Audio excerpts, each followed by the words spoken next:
ପଡ଼ାର ବମ୍ ବରାଡ଼ ବାଲୁଙ୍କେଶ୍ୱର, ଝାଡ଼ୁଆପଡ଼ାର ଶ୍ରୀ ଲୋକନାଥ ବାବା, ମୁଦିପଡ଼ାର ଶ୍ରୀ ଜଗେଶ୍ୱର ବାବା, ବଡ଼ବଜାର ଶ୍ରୀ ତଳେଶ୍ୱର ବାବା, ବାଲିବନ୍ଧର ସୋମନାଥ ବାବା, ଦୁର୍ଗପାଲିର ଶ୍ରୀ ଗୁଡ଼େଶ୍ୱର ବାବାଙ୍କ ପ୍ରସିଦ୍ଧ ଶୀତଳଷଷ୍ଠୀ ପର୍ବରେ ସ୍ଥାନୀୟ ତଥା ବହିରାଗତ ଲକ୍ଷ ଲକ୍ଷ ଭକ୍ତଙ୍କ ସମାବେଶରେ ସମ୍ବଲପୁର ଜନାରଣ୍ୟ ହୋଇଉଠେ।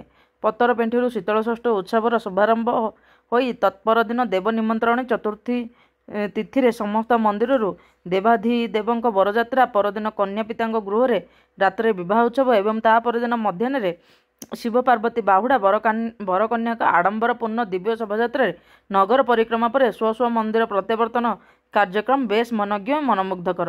ପ୍ରତ୍ୟେକ ସହରର ଭାଗ୍ୟଶାଳୀ ବିଭିନ୍ନ ଦମ୍ପତି କନ୍ୟା ପିତା ଭାବରେ ଦେବାଧିଦେବଙ୍କୁ କନ୍ୟାଦାନ କରିବାର ସୌଭାଗ୍ୟ ଅର୍ଜନ କରିଥାନ୍ତି।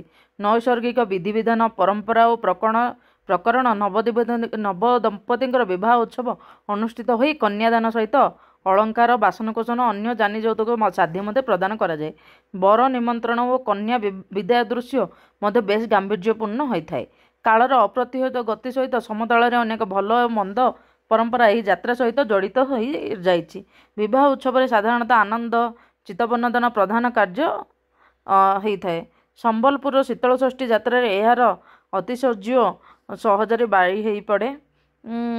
ଦେଖନ୍ତୁ, ଆର ବହୁତ ଗୋଟେ ଆଉ ଗୋଟେ ଅଛି। ଲୋକମୁଖରୁ ଶୁଣାଯାଏ ଯେ ସେମାନେ ଏହି ଅଭିଶପ୍ତ ହିଞ୍ଜଡ଼ା ଜନ୍ମରୁ ମୁକ୍ତି ପାଇବା ପାଇଁ ମହାଦେବଙ୍କ ଶିବ ବିବାହ ଉତ୍ସବରେ ନୃତ୍ୟ କରନ୍ତି।